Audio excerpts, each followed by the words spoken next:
So going into this, I know that a lot of you probably don't even understand what the concept of crunch is, or you may never have even heard of it.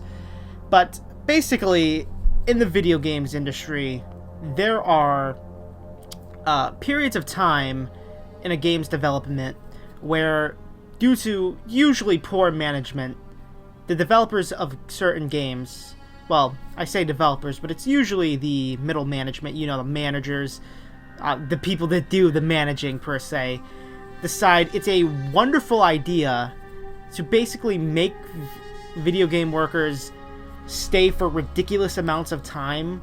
Like, we're talking 70, 80, sometimes 90, 100-hour work weeks, which sounds fucking batshit insane, and it is, but it happens. Now, that seems far-fetched, but you're gonna have to take my word for it, and you can probably look up examples right now, but just take my word for it, and trust me that when I say that it is a common practice among the games industry. Now, however, due to recent games that have come out, especially recently, there's been these sort of apologists, I suppose, when it comes to certain games.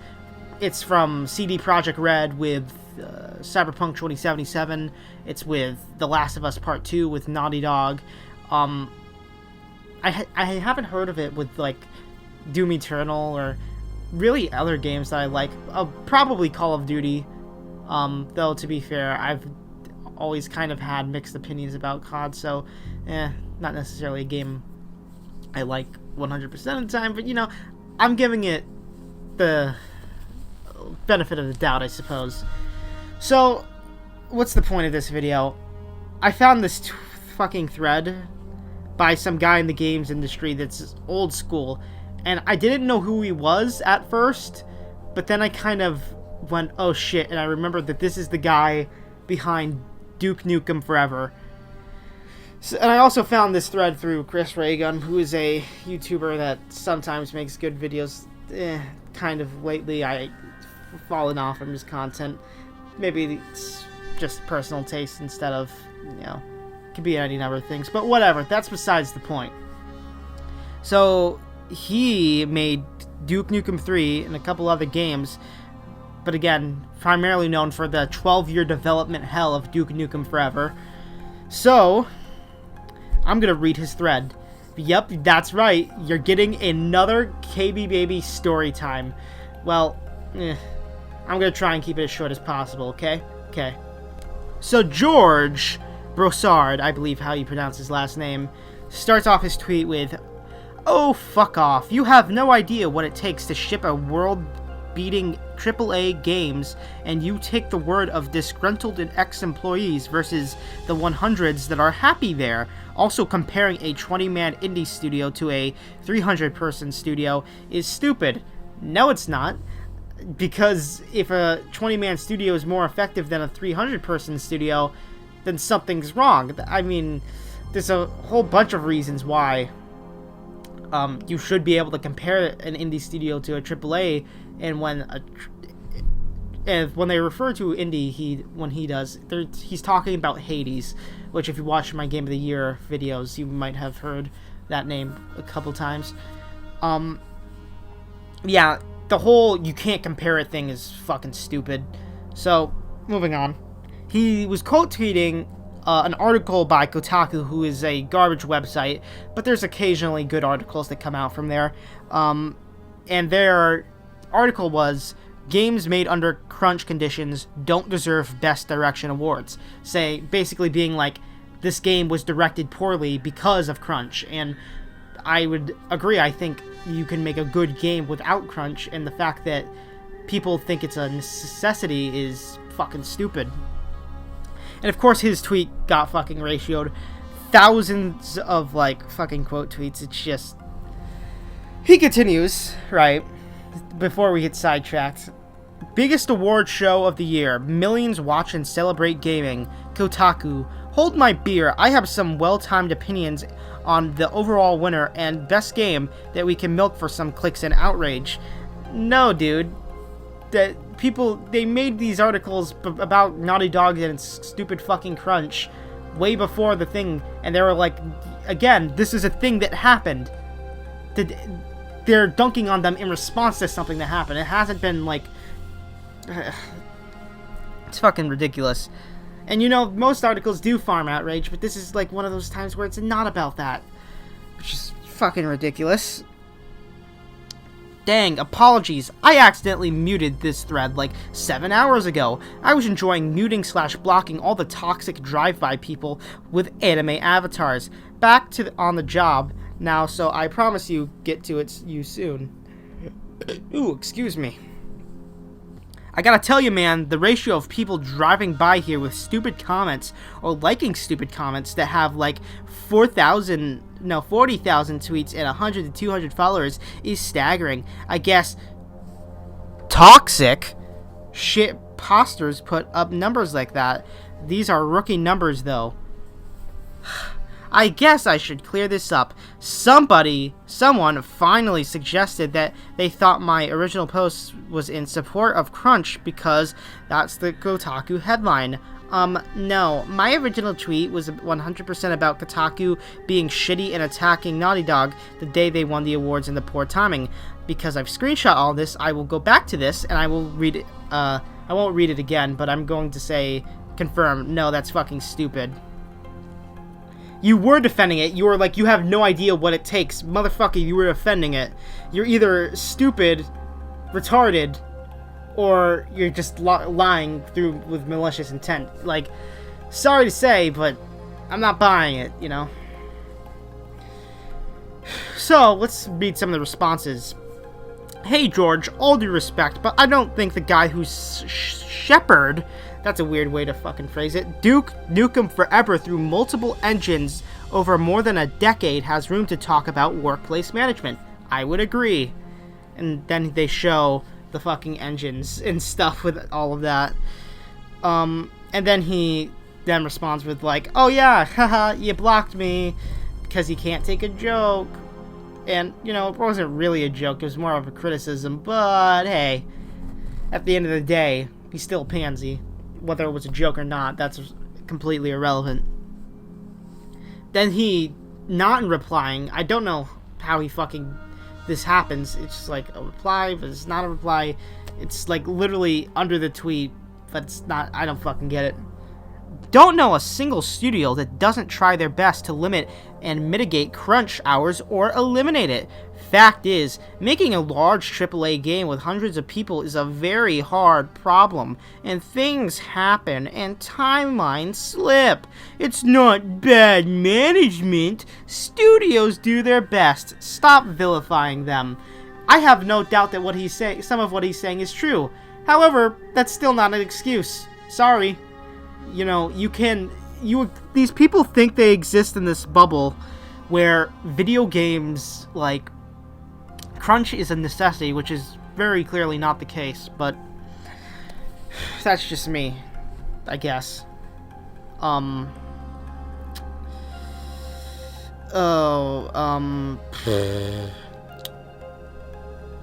There was this one fucking... I'm gonna try and delete some of these as I go, because I don't want this video to be too long. Another tweet about, like, guys fucking shitting on him with Duke Nukem Forever. I'm gonna just delete those. Oh, I don't have that many left. Whoa, oops. Okay, I guess I'll keep that one in. I guess it's funny. Jason Schreider.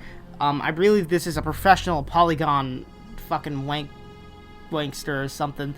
I know he's not really respected all that much, even though he gets articles right sometimes, so, hey, that just, whatever that says about the industry, whatever. Fascinating to see this thread and perspective from someone who ran game studios for many years. Makes you wonder how many other game studio managers agree, and what those companies might instead look like if workers use their collective power to get a seat at the table. And as much as I disagree with that socialism nonsense, you know, I definitely see the perspective he's laying down, I suppose.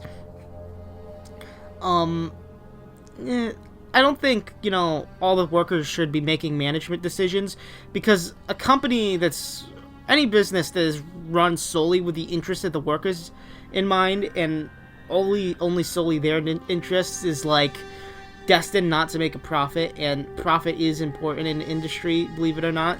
It is probably much worse off for the world if we focus only on what's good, like, for everybody all the time in terms of workers, I suppose. That's how you get things like communism, and Lord knows that has failed, you know. I wonder if one day I'm going to get to a big enough point where I can't make those kind of statements or arguments, and people will actually be like, the communism could work. Like, I'm 37 subscribers right now, so hey, thank God that's not happening at the moment, but I think about it sometimes. Guy quote tweets him, I crunched in a AAA studio, and as much as I hate to say it, I don't think having a seat at any table would be enough. What we need is a paradigm shift in how games are made, allowing tiny prototype teams to lock down a whole game's vision before committing gigantic teams, budgets, and times. I agree with that. That seems more reasonable than, like, lol, government, or, like, workers' rights fucking guys and stuff. They use terms like workers' rights to make it sound better than it actually is. It's usually much more shittier than that. Guess where I am on the political side of the economic spectrum, you know? Sometimes I wonder if, like, the things I'm, like, I try and do these in, like, 1 or 2 takes, right? And I wonder how much the things want to come off as jokes are coming off as jokes, and how much the things I want to come off as serious are coming off as jokes. I don't fucking know. It's probably pointless to think about at the moment anyway. The guy quote tweets him and says, this is very true, not to mention time to develop and finish tools before production, but paradigm shifts won't happen unless there are voices in the leadership room demanding change. Yeah, true. And then my boy Pat stares at, just like, neither did you, because again, fucking Duke Nukem forever, right? And yeah, those are all the tweets, so let's fucking make a big old point and leave it at that.